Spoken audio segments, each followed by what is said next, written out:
friend of the channel, Gamer Rarities again, has sold me some fantastic games. Let's see what we got this time. Welcome to PS Too Many Games. Games. PS Too Many Games.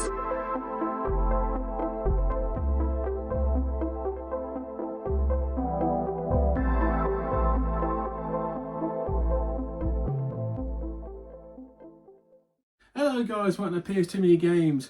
Quite the episode this week, if I say so myself, because I'm making it. Whoa, slow down, egghead. In all seriousness, welcome to PS Too Many Games. Quite a few things to get through this week. The main event being I bought more games from Gamer Rarities, Dan the Dude, for those who have been here for quite some time. But before we get to the actual main event, we've got a few things to go through. All good. Shocking, right? It's all good at PS Too Many Games. Yeah. Everything's coming up Millhouse. Firstly, the last episode, the CEX Rarities episode, where I basically gave out a bit about the prices, has proven to be by far one of my most popular, if my most popular vid I've ever done. I didn't see that coming, I must be honest. So for those who have watched it, thank you very much. And I had a lot of comments, tons of comments, Jesus, all positive by the way. And a couple said, well done for pointing this out. Thank you very much. In many ways I got very lucky that I decided to keep the prices on the expensive games. I did actually plan this.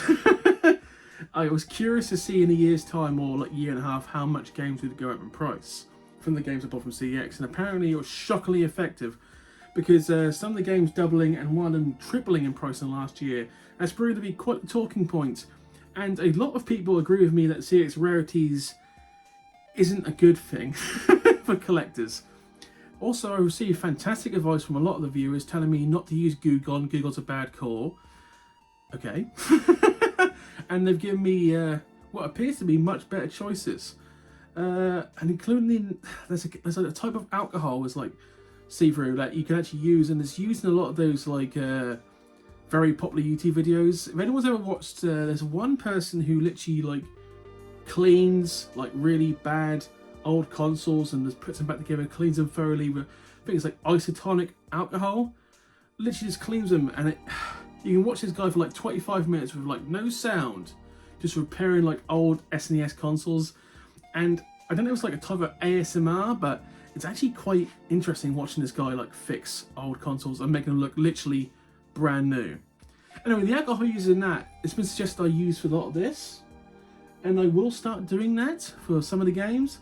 I am a bit worried it's going to do damage to the actual like actual covers, if you know what I mean, but that could mean me just being a little bit handsy. But anyway, thank you for the advice. Thank you for all the people who have commented for the first time. Also, once again, some made a point that they like my laugh. Thank you. That seems to be a very common comment I'm getting lately, that my laugh is brings happiness, and on a personal level, thank you for that. That's quite a nice thing to say. Thank you.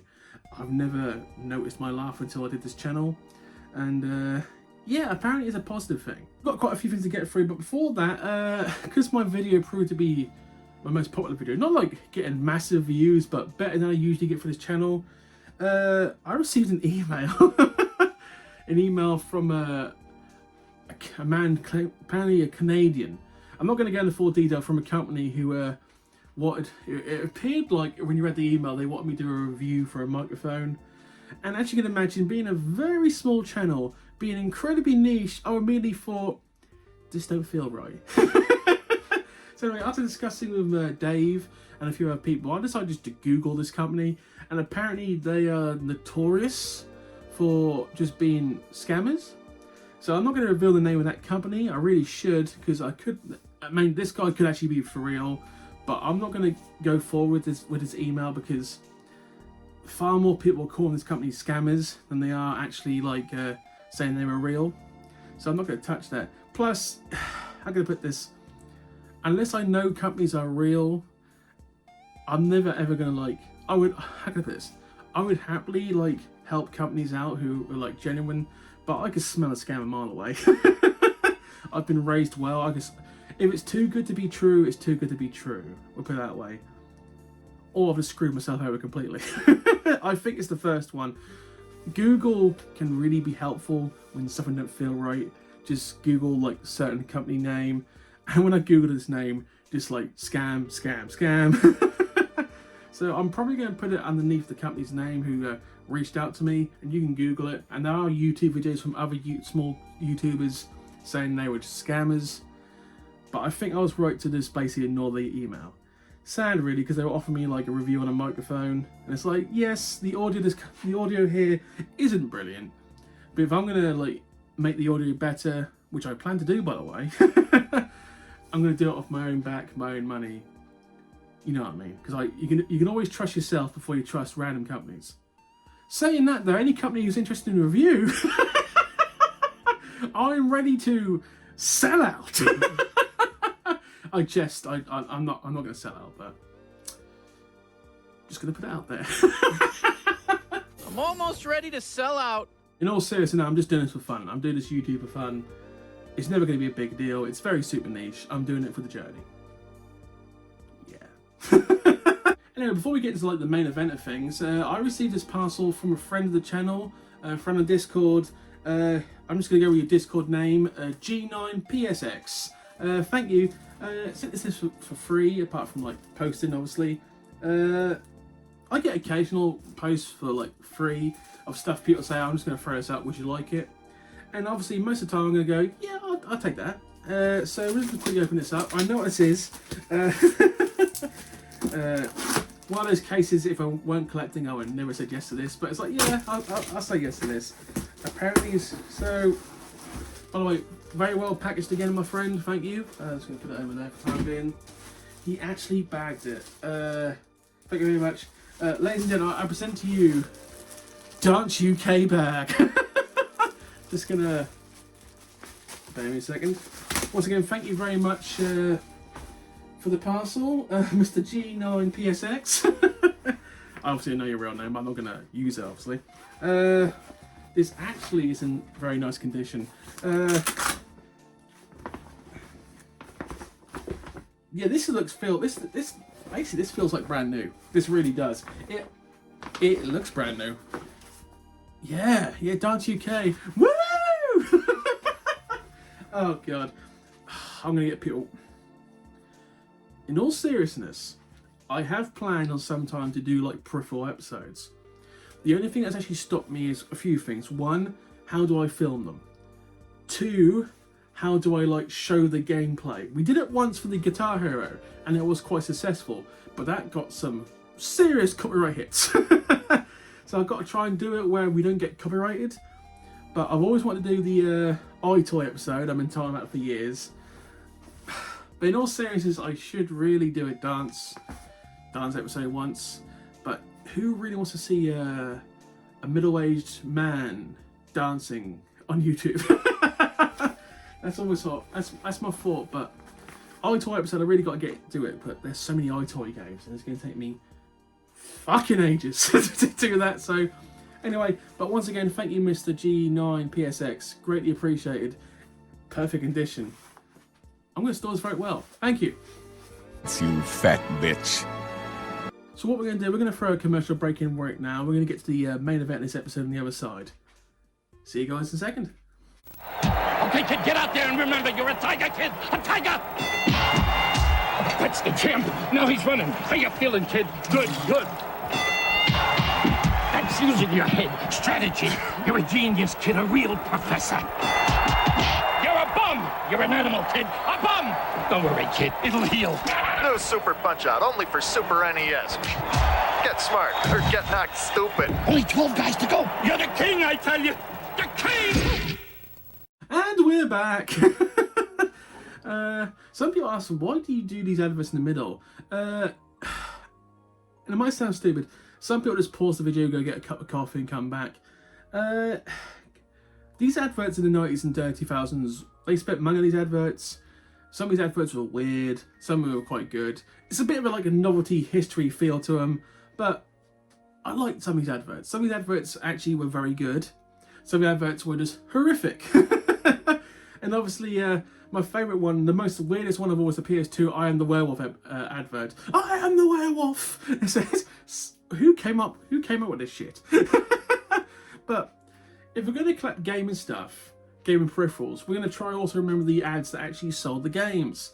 Some of them were bad, but obviously the old Rick Mail Nintendo adverts, fantastic. Some of the American adverts, very good. And there's the weird and wonderful stuff. I try to remember this kind of stuff. It's kind of cool. And obviously Nintendo, I've never had one advert get rid. Oh, I tell you a lie. There's only one time when an advert has been like copyrighted, and I actually put it in the episode like a month ago, and I just took the volume out. The 1,000 Year Door episode, Paper Mario: The 1,000 Year Door, that advert got copyrighted, so I had to put it with no volume on, and I did because I like the actual. And no one really noticed that badly. Music-wise, background music, so obviously I use old school SNES music in the background. Once again, the only time I've ever had like old school SNES music copyrighted claimed was anything from Donkey Kong Country 2. Every music piece from Donkey Kong Country 2 is still copyrighted, and every time I try to use anything from that game, instant copyright claim, which is super weird. I've used the 1990s Spider-Man anime cartoon music. That's Spider-Man. No problems. I've used X-Men background music from TV. No problems. But this one game, which is a very good game by the way, the best Donkey Kong Country by far, I can't touch any music on that. Anyway, getting sidetracked. So once again, I bought games from Gamer Rarities, Dan the Dude. Please have a look at his YouTube channel. He really has some incredibly rare stuff. Stuff I wish I owned, but but he has some, and he's helped me for a long time now find games that CEX do not have in stock. And I'd rather buy from him than buy from CEX these days. I would rather buy from him than buy from CEX at the moment. Only for the really expensive games, because CEX price gouging. I'd rather buy from him than give them the money at the moment.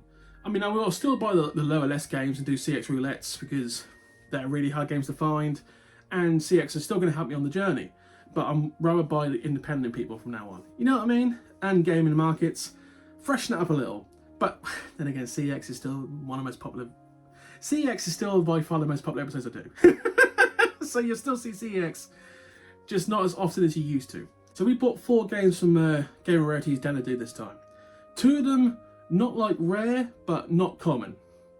One of them reasonably rare, like hard to find rare, and one of them incredibly rare.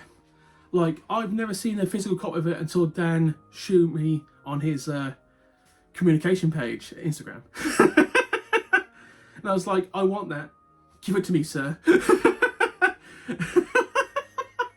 I mean, thanks to him, I got Pro Evo 2014. Very hard game to find. Thanks to him, we got the Dragon Ball Z Budokai Tenkaichi 3 Special Edition. Say that fast very often. But this is probably the most expensive game I bought from him. But it needed to be done. Anyway, let's go through games one by one. Actually, before that, some people might have noticed that I've actually started to sort out the shelves. And this is actually reasonably flat at the moment. Yeah, he's actually done something. Obviously, there are still things that need to be done down there, but they're not as boring as that was. And so 2 people made the point in the last episode, and you're right, it was getting to that point where it could go like at any moment. So makeshift repairs were done, and it's going to hold for temporarily. But when the time comes to rebuild, I will actually either just buy some at IKEA shelves, which means going to Milton Keynes, which will be a pisser, or I'm actually going to properly rebuild it properly this time. I mean, I'm actually going to really go for it, not just like, not half-ass it, but actually like really like properly build it properly. That sounds like such a misnomer, but I think people understand what I'm going for. Anyway, game number 1 from Gamer Rarities Dan the Dude, NBA 08. This might not sound rare to you, but actually it's hard to find. Any guy who likes sports game from a certain, like, how can I put this?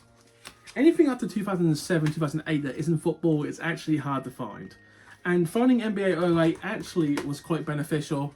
This would cost you, I think, like £5 at CEX, so very happy to have this. Thank you, Dan, once again. I don't think it's actually in stock in any CEX. I might be wrong. I'm probably wrong. But anyway, thank you for giving this to me. Always a big fan of basketball. For anyone who's ignorant of basketball, Denver Nuggets, Yao Ming for the Houston Rockets, Boston Celtics, Colin's favourite team. Hello, Colin.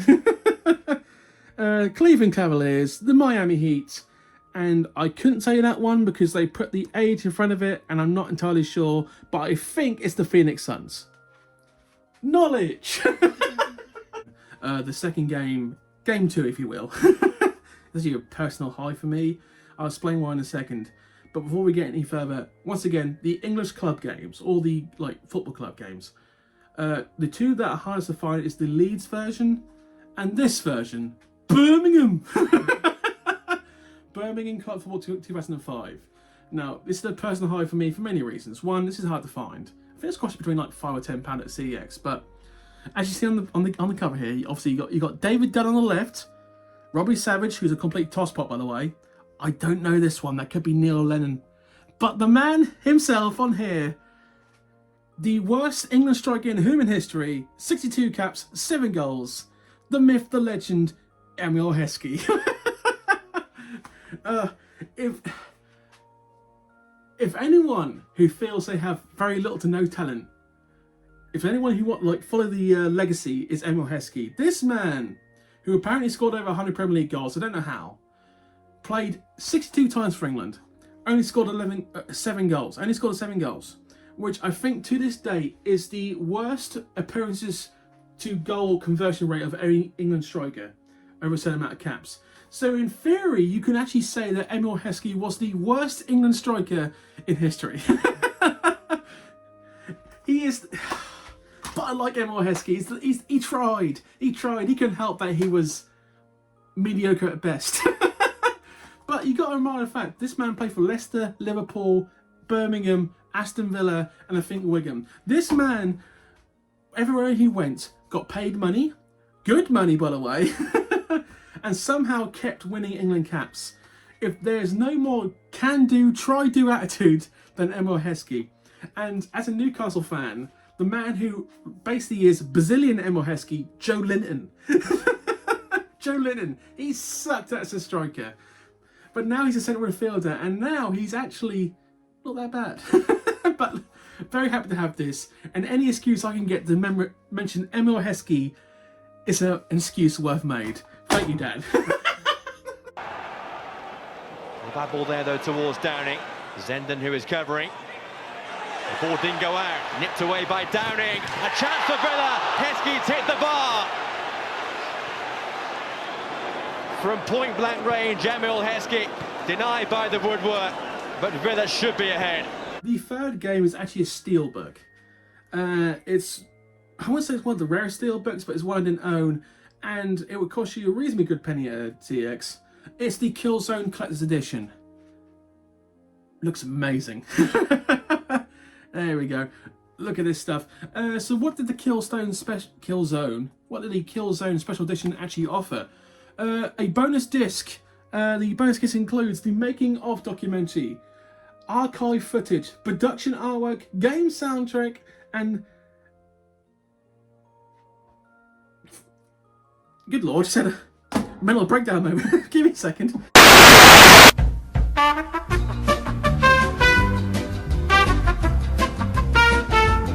I wasn't reading anything. There was nothing there. I just looked at it and just my mind just stopped. Oh, good lord. Anyway, back. Anyway, very happy to have this. Let's see. Just make sure both discs are there. Yeah, both discs are there. There is the. Give me a second. Don't want to drop this. Easy. Bonus disc right there. There was no clever fold out. It's just a normal case, normal steelbook. So it's not like the most awesome steelbook I ever had. But there's the background. Look at the shiny. But didn't have it. Very happy to have it. And like I said in a month ago, the amount of steelbooks we've picking up, Jesus Christ, remix. The amount of steelbooks we have picked up in the last 2 months has actually been quite incredible. Our steelbook collection has doubled. So once again, thank you, Dan.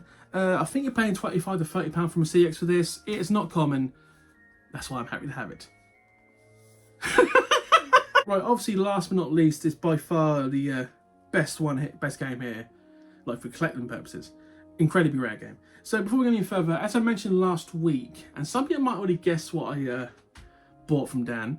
I mentioned last episode about some of the games that are doubled in price, and I don't understand why. And I mentioned the fact that this game, Wild Arms 4, is now worth £110. It's literally doubled in a year, and I don't understand why. I also mentioned that the sequel is worth a lot of money. This sequel, yes, I now own Wild Arms 5. This is an incredibly rare game. You're paying £150 at CEX minimum for this. Comes with an instruction manual, because thank God for that. This actually is the British and Spanish version, plays in English, so... But the disc is actually in fantastic to excellent perfect condition.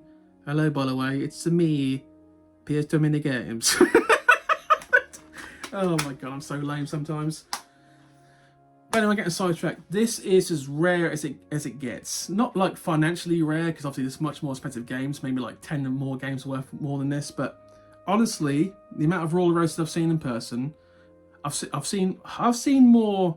I can't pronounce it correctly, Dan. Kuon, Kuon. I've seen more of that game than I have this. This is amazing to get.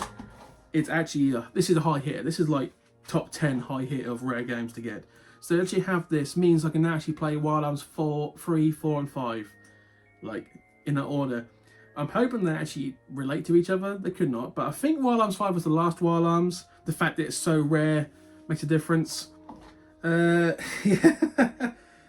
Oh, good lord. Fantastic. No shit and giggles. I'm elated to have this. That was, by the way, this is one of the two big buys I was mentioning in the last week and so. So as you can imagine, we paid money for this. Nothing over the top, going rate kind of thing. So I got better deals from some of it, but yeah, happy to pay that. Once again, thank you, Gamer Rarities down the dude. Watch his YouTube channel. He's got rare stuff, like rare collectibles, far rarer than some of the stuff I've got. But very happy to get this ecstatic. Anyway, thank you for watching. Please comment and subscribe. Next week is going to be a little more low-key. I think we're going to do at least one CEX roulette, maybe even 2 of them. Then after that, we are literally winging it. Because I've got nothing prepared for most of November. We're going to have to wing and ding. And we'll see how it goes. But anyway, once again, thank you for anyone who watched the last episode. The gangbusters for the size of this channel. We had a good 30 more people who decided to subscribe. Thank you for the new subscribers. Appreciate it. Please help follow the journey I'm on. For those who are wondering, we are like 2 games short of 1700 now. It did the mathematics. 1692. I rarely change that board. Change it like once a month, but I need to change it like regularly. Need to update my list too because I've got to take these off. So anyway, sidetracking. Thank you for watching. Have a good day, guys. Bye.